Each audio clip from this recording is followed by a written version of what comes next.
Welcome to a second grade classroom at Glen Hope Elementary School, and we're talking about math today.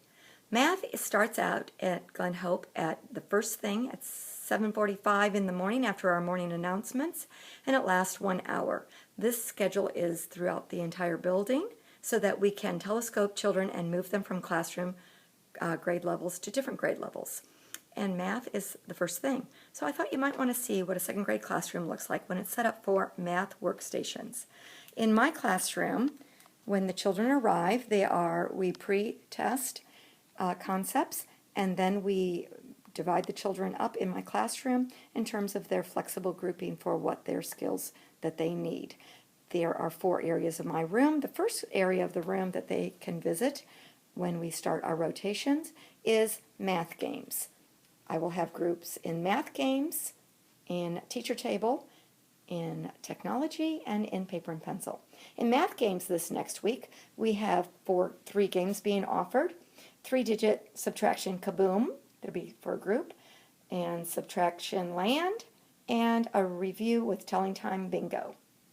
There will be 5 children in this group, 4 to 5 children, and they will be playing these games. It's a choice of which games they'd like to play. In my classroom, they meet on my red rug in the classroom, and this is where they will be playing the games, and it's up to them to divide up, and no more than 2 or 3 in a group, to play the games. They play in these games for about 15 minutes. Then I ask them to quietly clean up and get ready to switch. When they switch, they move on to the teacher table. Teacher table is 4 or 5 tables put together where I will be doing lessons with differentiated lessons for their skills based on what they need. At my teacher table, I have ready nearby are a few things that I found to be helpful. We have a basket that has a handle on it, whiteboards, and a clipboard with their groups' names and skills that they're working on. In my basket, I just have some pencils, whiteboard erasers, and counters, whiteboard markers, and wet dry erase markers for different activities, and the whiteboards are ready to go. Then over here, I have the sheet with their names on it and how they're doing on their skills. So that clipboard is ready to grab so that I can check them as I'm working with them and capture their learning as we are going, and sometimes an informative or formative assessments are being done also to capture that. Moving on, after they've left the teacher table and they were in games at the red rug, then we move on to another part of the room, and it is technology. This year in technology, we have desktop computers or their iPads. They have at the desktop computers ready to go. There are their login cards that we keep there.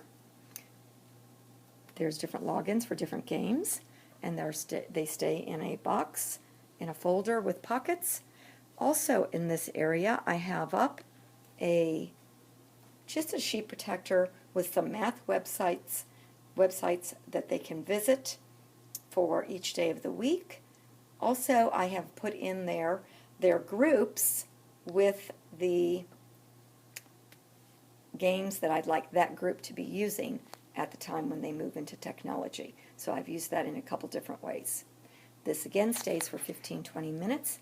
After they're finished, we clean up and get ready for a switch. And the last area of the room is over here, which is paper and pencil. The paper and pencil area is near a group of tables to make it easy access.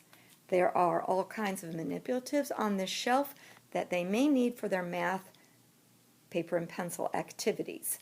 On the top of the table, there are shelving. There is a group of manipulatives like clocks, base 10 blocks, number lines, coins, Unifix cubes are here also in a bag so that they have things that are ready. I also have some place value boards in case they are doing some place value work. In the red folder on top of the table, I have a list of their names with a code for math differentiating papers. So if there is a paper and they need to know which paper to be doing, there is a code that they can look to and refer to, which may change throughout the year, but it gives them an opportunity to do leveled work. In the folders, the matching code with the numbers are in the folders. For instance, in this folder is the 1-dot group. They are working on place value of numbers on a number line and putting them in the number line. The level 2 group dots may be doing something else. They are working on expanded form and adding numbers.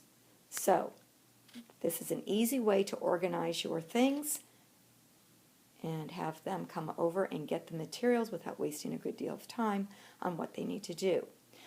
Also in this area, for those children that have finished their work before those 15-20 minutes are up, I have available dice, a game for them, hundreds, tens, and ones, for who has more, rolling and adding, or putting them in that.